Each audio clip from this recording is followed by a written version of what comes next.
क्या हाल है साथियों, मैं विकास तोमर आपके अपने trustworthy channel collective study for success पे आप लोग का बहुत बहुत बहुत स्वागत करता हूँ। 10 मई के करंट अफेयर हम लोग देखेंगे हिंदी इंग्लिश दोनों ही भाषाओं में। टेलीग्राम का चैनल जो हमारा फ्री वाला है वो आप लोग ज्वाइन कर सकते हैं, डिस्क्रिप्शन में दे रखा है उसका लिंक। 9650347272 ये नंबर है जिसपे आप लोग पेड ग्रुप की जानकारी ले सकते हैं 2023 का। ठीक, कंप्लीट यूपीएससी और कंप्लीट यूपीपीएससी का जो पेड ग्रुप चालू हो रहे हैं उनके बारे में आप लोग जानकारी ले सकते हैं। आज जो 10 मोस्ट इंपॉर्टेंट टॉपिक्स हैं जो कि प्रीलिम्स और मेंस एग्जामिनेशन में आ सकते हैं, यूपीएससी यूपीपीएससी बीपीएससी और 10 स्टेट पीसी एग्जामिनेशन में, वो हैं ये सारे जिनको अब हम लोग देखेंगे विस्तार से। पहला जो टॉपिक है वो है पॉलिटी एंड गवर्नेंस। देखिए, इंडियन व्यूमेन प्रेस कॉर्प्स, ठीक, और दूसरा है फॉरेन करस्पॉन्डेंट्स क्लब्स। अब इन दोनों को कुछ जो है बंगलो मिले हुए थे दिल्ली में, उसका लीज का यानी कि जो है लीज का टाइम खत्म हो गया है, तो अब उनसे कहा गया बंगलो खाली कर दो। ठीक, तो ये कौन करा रहा है भाई? Ministry of housing and urban affairs और डायरेक्टरेट ऑफ स्टेट्स मतलब कराता है इसको। ठीक है, अब इसमें जो फॉरेन करस्पॉन्डेंट्स क्लब है ये 1958 में बना था, और ये फॉरेन जो लोग थे वो आके इंडिया में, इंडिया के अलावा पाकिस्तान, इन सब पे जाकर अपने करस्पॉन्डेंट देते थे, पोस्टेड रहते थे यहाँ पर, पब्लिकेशंस देते थे। ठीक, और इसको मथुरा रोड जो है वहाँ पर प्रेमाइसेस मिला हुआ था। ये वाला इंपॉर्टेंट है, इंडियन व्यूमेन प्रेस कॉर्प्स। ये भारत का पहला एसोसिएशन था व्यूमेन जर्नलिस्ट का, पहला एसोसिएशन था व्यूमेन जर्नलिस्ट का। और ये जो है आपका 5 विंडसोर पैलेस है, प्लेस है 1994 में। ठीक, वहाँ पे आया था और 18 जर्नलिस्ट थी, उन्होंने वीमेन जर्नलिस्ट थी, उन्होंने 1000 रुपए जोड़े थे और ट्रस्ट बनाया था उसके लिए। तो पहला एसोसिएशन ऑफ वीमेन जर्नलिस्ट कौन सा है? Indian women press corps. ठीक, ये ध्यान रखना। अगला टॉपिक है मंकी पॉक्स। जैसे स्मॉल पॉक्स होता है ना, वैसे ही उसी का वो है, टाइप है मंकी पॉक्स, चेचक बोलते हैं हिंदी में। तो देखो, ये मंकी पॉक्स जो है अभी भी है। ठीक है, कई कभार जो काफ़ी दुर्लभ है लेकिन है, वायरल होता है, यानी कि वायरस के थ्रू होता है। ये याद पूछ सकता है कि भैया कौन सी किससे होता है, बैक्टीरिया से कि फंगी से? तो वायरस से होता है। स्मॉल पॉक्स जैसा ही है, और स्मॉल पॉक्स को तो हमने वैक्सीनेशन से जो है इरेडिकेट कर दिया था 1980 के दशक में, ठीक है, पूरी दुनिया में। लेकिन अभी भी मंकी पॉक्स है और ये अफ्रीका में पाया जाता है, सेंट्रल जो है और वेस्ट अफ्रीका में। ठीक, और अभी न्यूज़ में इसलिए क्योंकि यूनाइटेड किंगडम में एक व्यक्ति जो है नाइजीरिया से गया था, तो वहाँ पे ये देखा गया है। ये जूनोसिस होता है मंकी पॉक्स, यानी कि एनिमल से ह्यूमंस में ट्रांसफर हो जाता है। ह्यूमन से ह्यूमन में ज़्यादा ट्रांसफर नहीं होता लेकिन हो सकता है। ठीक है ना, हो सकता है, लिमिटेड है लेकिन हो सकता है। ठीक, वहीं जिसको हो रखा है उसके फ्लूइड पसीना इन सबसे और जो पस वस है उससे हो जाता है।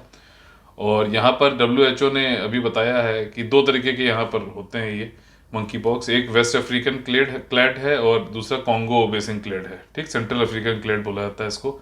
जूनोसिस है, बता दिया आपको। और ये मंकी के अलावा जो है स्क्वेरल, गिलहरी हो गया, गैम्बियन पोस्ड रैट्स हो गए, डॉर्मिस, इन सब में भी पाया जाता है। ह्यूमन टू ह्यूमन भी हो सकता है, देखिए इस तरीके का हो जाता है। चेचक का ही एक प्रकार है।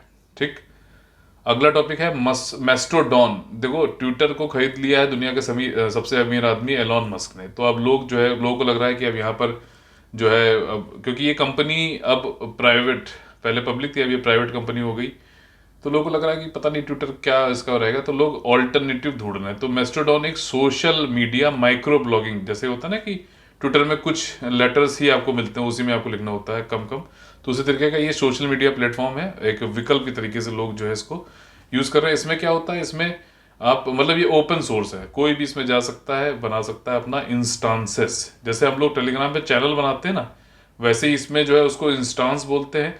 हर इंस्टांस के अपने रूल्स एंड रेगुलेशंस होते हैं। जैसे हम लोग टेलीग्राम चैनल में कुछ रूल्स एंड रेगुलेशन बनाते हैं, लेकिन टेलीग्राम के खुद के भी अपने गाइडलाइंस हैं उसके अंतर्गत। इसमें क्या है, इंस्टांस में खुद रूल्स एंड रेगुलेशन होते हैं। ठीक, उसका आपको लगता है कि हाँ इसके हिसाब से आपको जाना चाहिए तो आप इसमें जा सकते हो, लेकिन अगर मान लीजिए कोई और इंस्टांस है तो उससे भी आप कम्युनिकेट कर सकते हो। तो बस थोड़ा सा ये समझना जरूरी है। मेस्टोडॉन जो है ये एक आपका सोशल मीडिया है, माइक्रो ब्लॉगिंग वेबसाइट है, बस इतना ध्यान रखना है इसमें। इससे ज़्यादा और इसमें कुछ जानने की जरूरत नहीं है। कौन चलाता है भाई मेस्टोडॉन? GGMBH है। पैट्रियन क्राउड फंडिंग एक का एक तरीका है, नॉन प्रॉफिट पैट्रियन डोनेशन, उसके थ्रू जो है ये चलता है, ओपन सोर्स है। ठीक, जैसे कि आप लोग यूज़ करते हो कि विंडोज़, उसके पैसे देने पड़ते हैं, एप्पल का जो मैक OS है उसके लिए पैसे देने पड़ते हैं। ठीक, उसी में इंक्लूडेड होते हैं। उसी तरीके से एक होता है लाइनेक्स। लाइनेक्स क्या है? ओपन सोर्स है। ठीक, तो वो फ्री है, ये वाली चीज़ है। अच्छा, फॉरेक्स विदेशी मुद्रा जो है भारत में सितंबर 2021 सबसे हाईएस्ट लेवल क्या गया था, ये नंबर, ये डिजिट याद रख लेना, हो सकता है पूछ ले, 642.45 बिलियन डॉलर्स। ठीक, लेकिन अभी जो है 600 बिलियन डॉलर के मार्क के नीचे आ गया है। रीजन क्या है अभी बताऊंगा। ठीक, और अप्रैल में ये है अभी 597.72 बिलियन डॉलर हो गया। ये फॉरेक्स में उछाल आया है कि कमाई, और इसको मैनेज कौन करता है भाई साहब, आरबीआई करता है, ध्यान रखना। इसके कई सारे जो है कंपोनेंट्स होते हैं, फॉरेक्स में कई सारे कंपोनेंट्स होते हैं। सबसे बड़ा कंपोनेंट होता है foreign currency assets. Foreign currency assets इसमें होती है हार्ड करेंसीज, जो इसमें जो है दुनिया में सबसे ज़्यादा जो है किस करेंसी में ट्रेड होती है, वो वाली करेंसी को हार्ड करेंसी बोलते हैं। जैसे कि यूएस डॉलर, येन हो गया, जापानीज येन हो गया, आपका यूरो हो गया, पाउंड हो गया, अब रेनमिनबी भी इसमें आता है, चाइना वाली जो है। ठीक, लेकिन हम लोग इनको यूज़ करते हैं ज़्यादा, यूरो, येन, पाउंड और यूएस डॉलर। ठीक, तो ये इसमें गिरावट आई है, इसके लिए जो है, इसकी वजह से जो है हमारे फॉरेक्स रिजर्व कम हो गए हैं। इसकी गिरावट एक तो इसलिए आई है भाई साहब कि जो फॉरेन पोर्टफोलियो इन्वेस्टर्स हैं, जो स्टॉक मार्केट में पैसा लगाते हैं, जब देखो, जब ये फॉरेन पोर्टफोलियो इन्वेस्टर्स भारत में आते हैं तो वो अपने डॉलर को कन्वर्ट कराते हैं, आरबीआई कन्वर्ट करके उनको रुपी दे, तो रुपी लगता है हमारे स्टॉक मार्केट में। लेकिन जब ये वापस जाएंगे तो वापस हमें डॉलर कन्वर्ट करके देना पड़ेगा, तो वो जब वापस चलेगा तो वो डॉलर भी चला गया। ठीक, तो ये इसलिए वो काफ़ी अपनी सेलिंग वेलिंग कर रहे हैं यहाँ पे, नहीं इंडियन मार्केट से पैसा निकाल रहे हैं। और यूएस फेडरल रिजर्व और उन सबकी वहाँ पे मॉनेटरी पॉलिसी टाइटनिंग हो रही है, तो वो यहाँ से चले गए हैं फॉरेन पोर्टफोलियो इन्वेस्टर्स, ये स्टॉक मार्केट में लगाते हैं। एक होता है एफडीआई। एफडीआई क्या होता है, डायरेक्ट रूप से इन्वेस्टमेंट करता है। मान लीजिए कोई इंडस्ट्री बन रही है, दवाई बना रही है, तो वहाँ पे इंडस्ट्री में पैसा लगा रहा है, उसके शेयर में अगर पैसा लगाएगा तो वो फॉरेन पोर्टफोलियो इन्वेस्टमेंट हो गया। पोर्टफोलियो या शेयर मार्केट को डिनोट करता है। ठीक, तो ये ये कारण है जिसकी वजह से जो है फॉरेक्स हमारा कम हो गया। दूसरा रीजन ये है जो कि एप्रिसिएशन और डेप्रिसिएशन, मूल्यह्रास होता है जो, और मूल्य वृद्धि जो होती है उसकी वजह से, जैसे आजकल आपने सुना होगा कि रुपी जो है डॉलर के कंपैरिजन में बहुत ही गिर गया है, मतलब 76 रुपए कुछ पैसे हो गया है। तो यहाँ पे क्या है कि पहले डॉलर के लिए हमें मान लीजिए 50 रुपए देने पड़ते थे, अब हमें ज्यादा देने पड़ रहे हैं, तो रुपी कमजोर हुआ है, यानी कि रुपी की वैल्यू डेप्रिशिएट हुई है, मूल्यह्रास हुआ है। ठीक, तो इसकी वजह से भी हमारे फॉरेक्स रिजर्व जो है, भले ही उतने रखे हो नोट, ठीक, नंबर और क्वांटिटी उतनी ही हो, लेकिन रुपी की वैल्यू ऊपर नीचे होने की वजह से, या फिर डॉलर की वैल्यू डिप्रिशिएट होने की वजह से भी फॉरेक्स रिजर्व कम ज्यादा हो जाता है। ठीक, तो ये चीजें हैं। अब देखो यही चीज है ना, जैसे 50 रुपए में मान लीजिए पहले डॉलर की एक की कीमत थी, तो आपके पास मान लीजिए 100 रुपए है। ठीक, तो आप $2 रखते हैं अपने यहाँ। ठीक, आपके यहाँ मान लीजिए जो है डॉलर कुछ पड़े हुए हैं, $2 पड़े हुए थे। ठीक, तो अब क्या है कि एक की कीमत थी $50। ठीक है, तो आपको पास दो थे, अब लेकिन अब एक की कीमत हो गई 100, तो ये जो डॉलर है अब एक हो गया। ठीक है ना, $1 पे का कीमत जो है 100 रुपए, अगर उसका एक्सचेंज रेट हो गया तो अब ये $1 हो जाएगा, तो हमारा फॉरेक्स रिजर्व क्या हुआ, कम हो गया। ठीक, तो ये इसी तरीके से एप्रिसिएशन डेप्रिसिएशन की वजह से भी फॉरेक्स रिजर्व कम ज्यादा होता है। ठीक, रजत कुमार कर, ठीक, तो ये ओडिया के थे, कारिनिया कर होगा, इनकी इनकी डेथ हो गई। ये ओडिया मतलब लिटरेचर और एजुकेशन में काफ़ी ध्यान देते थे। जगन्नाथ में रथ यात्रा होती है, आपने सुना होगा। ठीक, तो उसमें जो है ये काफ़ी कंट्रीब्यूट करते थे, लिविंग कमेंटेटर थे लॉर्ड जगन्नाथ रथ यात्रा के। और जो पाल आर्ट है ओडिया की, उसको काफ़ी बढ़ाते थे। पाल आर्ट जो है, आप लोग एक बार इसके बारे में आज होमवर्क में पढ़िएगा। Ramagundam fertiliser and chemical limited, ये बंद हो गई थी 1999 में। ठीक, ये एक जॉइंट वेंचर है आपका। रामागुंडम कहाँ पर रहते हैं, तेलंगाना में है शायद, आंध्रा में है। तो ये national fertiliser limited, engineers India limited, fertiliser corporation of India है। ठीक, तो ये तीन लोग मिलकर ऑपरेट करते थे। 1999 में बंद हो गई थी, 2015 में इसका रिवाइवल पैकेज लाया गया पुनरुद्धार करने के लिए। 2018 तक आना था, लेकिन चलिए अब आ रहा है, और इसको अभी जो है डेडिकेट करेंगे, कर दिया है, नेशन को डेडिकेट करेंगे प्रधानमंत्री जी।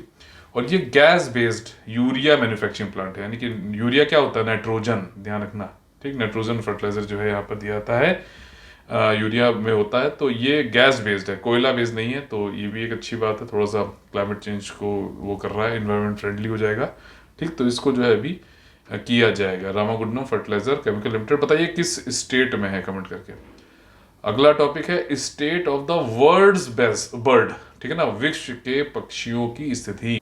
तो पक्षियों से संबंधित वो कितनी पक्षियां हैं, कौन सी स्पेशीज बर्ड्स की जो है वो स्टेबल है, उनकी पॉपुलेशन, किसकी जो है पॉपुलेशन गिर रही है, किसकी पॉपुलेशन बढ़ रही है। ठीक, और कितनी जो स्पेशीज है ओवरऑल उनके हमें बारे में पता नहीं है। तो ये सारी चीज़ें जो है समीक्षा की जाती है। अभी इसकी रिपोर्ट आई थी 5 मई को, तो उसमें बताया जाता है कि भैया क्या है वर्ल्ड की जो पक्षी हैं उनका क्या हाल है, ठीक, और क्यों कम या ज़्यादा हो रही ये भी बताया जाता है। तो देखो, दुनिया में हम लोग पक्षियाँ खाते भी हैं भैया, कई लोग, ठीक है। तो इसमें क्या है कि 14% तो हम दुनिया जो बर्ड्स हैं उनको खाते हैं, ठीक। तो लेकिन ये कारण नहीं है कि दुनिया की जो टोटल बर्ड्स है उसमें से 48% बर्ड्स की जो पॉपुलेशन है वो डिक्लाइन हो रही है। किसने बताया? ये पूरा कौन लाया study? Manchester metropolitan university, UK में है ये, ठीक है। तो ये इसने बताया है यहाँ पर, ठीक है। और कारण क्या है भाई साहब? एक तो खाना, फूड, उसकी वजह से भी डिक्लाइन है।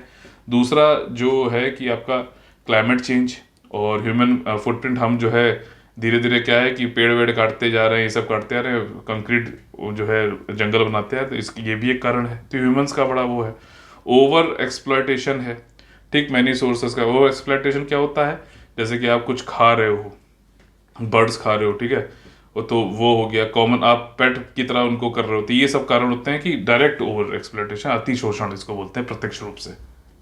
साथ ही साथ नेचुरल हैबिटेट जो उनका है, प्राकृतिक आवास वो भी जो है खत्म हो रहे हैं। तो इसकी वजह से 48% दुनिया की जो स्पेशीज हैं, एग्जिस्टिंग बर्ड स्पेशीज 52-45, ये जो है इनकी पॉपुलेशन डिक्लाइन हो रही है, ठीक। और जो है करीबन 7% की इंक्रीज हो रही है, स्टेबल है 39% की, 39% की, और 37 स्पेशीज का जो ट्रेंड है वो पता नहीं है, ठीक।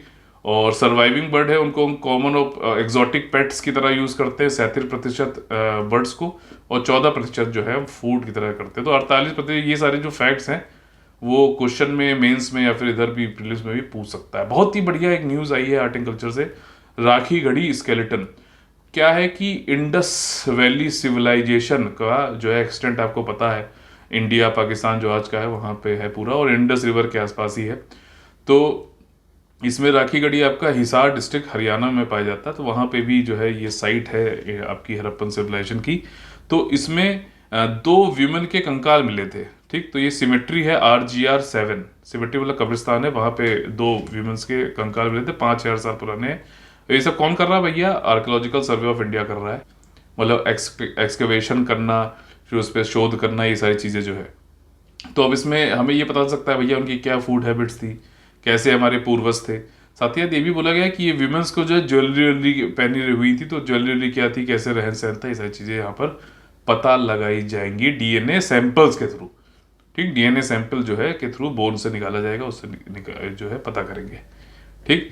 तो ये आपका हिसार डिस्ट्रिक्ट हरियाणा में है। राखी गढ़ी जो इंडियन वैली सिविलाइजेशन की जो साइट्स है ना, सबसे नॉर्थ में कौन सा है, सबसे वेस्ट में कौन सा है, सबसे ईस्ट में कौन सा है, सबसे साउथ में कौन सा है, ठीक। तो ये सारी चीज़ें आप लोग को याद होनी चाहिए। पूछ सकता है गुजरात में से धोलावीरा है तो इसकी क्या विशेषता है, ठीक। पोर्ट टाउन था, लोथल है, तो वहाँ पे क्या विशेषता है, राखी गढ़ी क्यों वो है, ठीक। तो हड़प्पन, ये मोहनजोदाड़ो है, हड़प्पा है। तो ये कुछ इंपॉर्टेंट साइट्स हैं। इंडस वैली सिविलाइजेशन आज रिवाइज करिए, इंपॉर्टेंट है। अगला टॉपिक है आर्द्रता और हीट वेव। इसको अगर आसान भाषा में आपके दिमाग में डालने की कोशिश करूँ तो जैसे आप लोगों ने सुना होगा कि पानी जब बरसात आ जाती है भारत में मानसून के टाइम पे, तो हम लोग कहते हैं कि यार चिपचिपी गर्मी है। यानी क्या है कि जो पसीना गर्मी की वजह से निकलता है वो सूखता नहीं है, तो चिपचिपाता रहता है। तो सूखने तो हीट का जो एक्सपोजर है वो और कठिन हो जाता है, मतलब हीट को झेलना। क्यों? नॉर्मली क्या होता है कि बॉडी को में गर्मी जब पड़ती है तो बॉडी को कूल करने के लिए जो है पसीना निकलता है। पसीना जब इवापोरेट करता है तो कूलिंग होती है, मतलब कूलिंग जैसा महसूस होता है इवापोरेशन की वजह से, ठीक। तो जब वो कूलिंग हो नहीं पाएगी, जब पसीना जो है आपका ह्यूमिडिटी ज़्यादा होगी, ठीक, अपना जो हमारा एयर में मॉइस्चर ज़्यादा होगी, ह्यूमिडिटी आर्द्रता ज़्यादा होगी, तो पसीना जो है इवापोरेट नहीं होता है, तो सूखेगा नहीं, तो कूलिंग नहीं होगी, तो उस हीट को जो है झेल पाना थोड़ा ज़्यादा मुश्किल होता है, ठीक। तो इसलिए कहते नहीं यार कि कूलर में सर, वैसे तो मतलब जब बारिश हो जाती है तब कूलर में पानी डालने की जरूरत नहीं, बस हवा होनी चाहिए। तो ये मतलब आसान भाषा में समझ में आ जाए ये चीज़ है। तो देखो वैसे तो हम लोग टेम्परेचर नापते हैं अपना, तो जो थर्मामीटर यूज़ करते हैं वो ड्राई बल्ब बोला जाता है उसे, ठीक, ड्राई बल्ब होता है। लेकिन जो ह्यूमिडिटी के फैक्टर को भी लेकर अगर आप देखना चाहते हो टेम्परेचर कितना है, हीट एक्सपोजर कितना है, तो वेट बल्ब का यूज़ किया जाता है। हो सकता है कि जनरल साइंस वाले में ये चीज़ पूछ लिया जाए कि ह्यूमिडिटी को के फैक्टर को लेकर हीट के एक्सपोजर को अगर हमें नापना है मेज़र करना है, तो हमें वेट बल्ब का यूज़ करना चाहिए, ड्राई बल्ब का यूज़ करना चाहिए, इलेक्ट्रिक बल्ब का यूज़ करना चाहिए कि CFL बल्ब का यूज़ करना चाहिए। तो इस तरीके से शायद क्वेश्चन बना है, तो आप लोग को अब जो है समझ में आ जाएगा कि वेट बल्ब का यूज़ होना चाहिए। ये हीट एक्सपोजर आपका चेक करता है 35 डिग्री सेंटीग्रेड के ऊपर के टेम्परेचर जब है तब, ह्यूमिडिटी फैक्टर को लेते हुए टेम्परेचर का भी एक थोड़ा सा यहाँ पे समझ लीजिए, ठीक। और ये सारी चीज रिपोर्ट जो है अभी ये जो आपका ह्यूमिडिटी का फैक्टर है, इस पे एम्फेसिस करके IPCC inter governmental panel for on climate change, ठीक है, इसको किसने बनाया था बताइएगा, ठीक। तो इसने अभी जो अपनी असेसमेंट रिपोर्ट 6 लाई थी, उसमें इस फैक्टर को, ह्यूमिडिटी फैक्टर को भी बताया है कि हीट का एक्सपोजर कितना होता है। 35% से ज़्यादा, 35 डिग्री सेंटीग्रेड से ज़्यादा अगर है तो आपका जो है फैटल होता है वेट बल्ब टेम्परेचर पे अगर देखो, ठीक। ड्राई बल्ब जो थर्मामीटर होता है वो तो अलग है, उस पर अगर तो चीज़ अलग है, ठीक। लेकिन इस पे 35 से ज़्यादा है तो फैटल है, और 32 डिग्री से ज़्यादा अगर सस्टेन्ड आप रह रहे हो टेम्परेचर, ह्यूमिडिटी भी है, तो काफ़ी इंटेंस फिजिकल डेंजरस रहता है, मतलब ये चीज़ है, ठीक। 35 वाले में तो शायद मृत्यु भी हो सकती है, ये चीज़ है। अगला टॉपिक है mobile veterinary unit. Paid group में मैंने आप लोग के साथ साझा किया था जो जितना भी ये ministry of fisheries animal husbandry dairying वाला, उसमें कई सारी स्कीम, गोकुल स्कीम बताई थी, ठीक। तो एक स्कीम मैंने आप लोग उसमें जो है पढ़ाई भी थी, live stock health and disease control, ठीक। ये सेंट्रल सेक्टर स्कीम, यानी कि केंद्र के द्वारा 100% तक वित्त पोषित की जाती है, स्टेट इसमें कोई पैसा नहीं देता है। तो इसकी जो स्कीम है, ये वाली स्कीम के अंतर्गत एक इसका कंपोनेंट है, एक घटक है जिसका नाम है ESVHFD MVU क्या भाई साहब, मोबाइल वेटनरी यूनिट। इसमें क्या होता है, कॉल सेंटर बने हुए हैं, फार्मर ने कॉल किया कि भाई साहब मेरी जो है मवेशी को ये दिक्कत है, कुछ है, डॉक्टर भेज दीजिए, वेटनरी को भेज दीजिए, तो वहाँ से ये मोबाइल वेटनरी यूनिट डॉक्टर के साथ में, वेटनरी डॉक्टर के साथ में चली जाती है उनके घर पे, ठीक। तो ये चीज़ें आपके अभी कर्नाटका में यहाँ पे चालू करी गई हैं, तो ये यहाँ पर याद रखिएगा, ठीक। ये देखिए मवेशी देख रही है। इसी के साथ में आज का हमारा सेशन खत्म होता है। अगर आप लोग को पसंद आता है तो लाइक शेयर सब्सक्राइब करिए, कम से कम एक और व्यक्ति से लाइक और उसको जो है सब्सक्राइबर बनवाइए, शेयर करिए, खुद देखिए, व्यूज़ बढ़ाइए, ठीक। लाइक करना, व्यूज़ देखना, शेयर करना, कमेंट करना, ये सब यूट्यूब की जो है एल्गोरिथम में ऐसा होता है कि अगर ये ज़्यादा से ज़्यादा होगा तो ये वीडियो ज़्यादा प्रमोट होगा, और इसी से मुझे ज़्यादा से ज़्यादा मोटिवेशन मिलेगा आपके लिए अच्छे से अच्छा कंटेंट लाने के लिए, ठीक। जो लोग भी UPSC और UPPSC का एग्ज़ाम देने वाले हैं, UPSC 7 जून को और 12 जून को जो है UPPSC का, तो मैं उन लोग से कहूँगा कि 10 मई तक का जो है आप लोग देख लीजिए पिछले एक साल से, ठीक। नवंबर 15 से हमारी जो है पूरी प्लेलिस्ट बनी हुई है डेली करंट अफेयर की, आप लोग वहाँ से देख सकते हैं। 1.25x या फिर 1.5x पे आप लोग देख लीजिएगा, तो थोड़ा जल्दी हो जाएगा। पूरा वीडियो देखिए, वो ज़्यादा अच्छा है। बाकी जो लोग पेड ग्रुप में है वो पेड PDF वाली जो है हमारी, वो उससे भी पढ़ सकते हैं, लेकिन वीडियो देखेंगे तो उसमें वैल्यू एडिशन फैक्ट्स में कई सारे देता रहता हूँ,